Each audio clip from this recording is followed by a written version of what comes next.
बिरादरी की जमात के लिए ज़कात वसूल करके साल साल रख देना, इसका क्या हुक्म है? चुनांचे बाज़ इलाकों में बहुत से इदारे ज़कात की रकम वसूल करके उसको साल साल अपने पास जमा रखते हैं, गरीबों में तकसीम नहीं करते हैं और ज़कात जमा करने वाले समझते हैं कि उनकी ज़कात की अदायगी हो गई, क्योंकि हमने दे दिया तो ज़कात की अदायगी हो गई।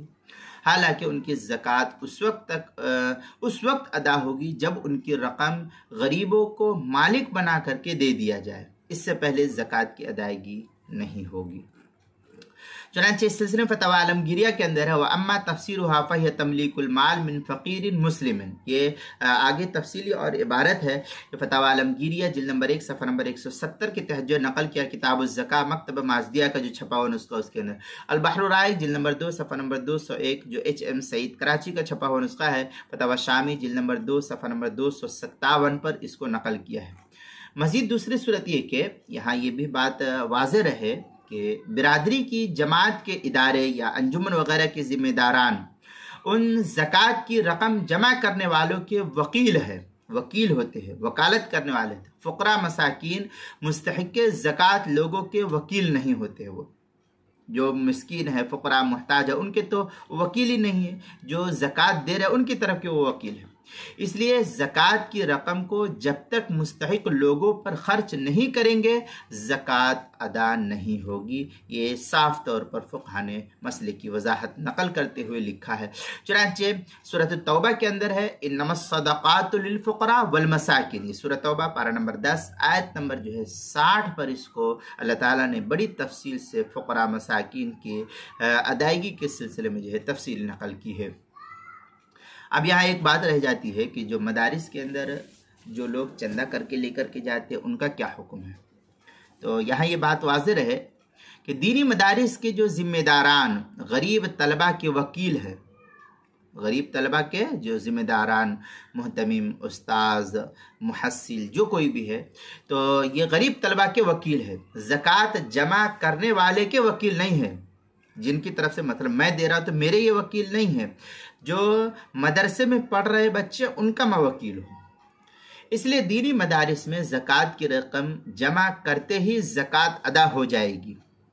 अलबत्ता ज़िम्मेदारों पर ज़रूरी होगा कि ज़कात की रकम को सिर्फ मुस्तहिक तलबा में सर्फ किया जाए, सबके ऊपर नहीं। उसमें मालदार बच्चे भी होते हैं तो उनको ऊपर सर्फ नहीं किया जाएगा, वरना ख़यानत की सूरत में ये जिम्मेदारी मुहतमिम और ख़र्च करने वाले की होगी और क़यामत के दिन गिरफ्त होगी इन मुहतमिम हज़रात ज़िम्मेदारान की। इसलिए बहुत ज़्यादा इस सूरत में जो है एहतियात करने की ज़रूरत है। ऐसी सूरत में जब ज़कात का माल हो तो फिर इस सूरत में जो है फ़ीस मुकर्रर कर देनी चाहिए तलबा के ऊपर, और फिर तलबा को जो है उस ज़कात की रकम के ज़रिए से फ़ीस मुतय्यन कर दी जाए कि इतनी तुम्हारी फ़ीस है मदरसे की। अब जब महीना पूरा हो जाए तो मदरसे का मुहतमिम जो है उसके घर का रूम का किराया, मदरसे की फ़ीस, बच्चे की फ़ीस, असातिज़ा की फ़ीस, लाइट बिल, खाना पीना, सब चीज़ को एक मुतय्यन कर दिया जाए कि इतना एक बच्चे को ऊपर ख़र्च बैठता है महीने का। अब उसके हिसाब से जो है बच्चे को ऊपर उस ख़र्च को तकसीम कर दिया जाए और हर महीने जो है इस हिसाब से बच्चों को जो है वो फ़ीस दे दिया जाए और ये कहा जाए कि ये ज़कात का माल है और इस ज़कात के माल को फ़लाँ जगह ले जाओ और वहाँ जो है दफ्तर में जा कर के अपने जो मदरसे का कर्ज तुम्हारे ऊपर है उस कर्ज की अदायगी तुम कर दो फ़ीस की शक्ल में, तो ज़कात भी अदा हो जाएगी और इस तरीके से जो है ये माल बिल्कुल पाक और पवित्र हो जाएगा। और इस माल को आप असातिज़ा को तनख्वाह में भी दे सकते हैं, तामीर में भी लगा सकते हैं, मदरसे के हर फंड में लगा सकते हैं। लेकिन अगर ऐसा नहीं करते तो फिर मसला दूसरा हो सकता है। इस सिलसिले में अगर किसी साहब को तफसील मालूम करनी है तो मेरे यूट्यूब चैनल पर मेरा नंबर है, आप जो है मेरे यूट्यूब चैनल से मेरा नंबर निकाल करके फिर जो है मुझे फ़ोन कीजिए तो फ़ोन जो है कभी भी करने की कोशिश की तो मगरिब और इशा के बीच फ़ोन करने की कोशिश कीजिए, और फिर जो है उसमें आप मुझे तफसील बतलाए तो मैं आपको जो है इस सिलसिले में रहनुमाई बतलाऊं कि कैसा करना है, किस तरीके से करना है। तो आप चाहे सूद का पैसा हो, ज़कात का पैसा, कितना गंदा से गंदा, खबीस से खबीस तर माल हो, आप उसको उस बच्चे के मुस्तहिक जो है उस तक पहुंचा दीजिए फ़ीस की शक्ल में, और फिर उसको आप खुद इस्तेमाल कीजिए।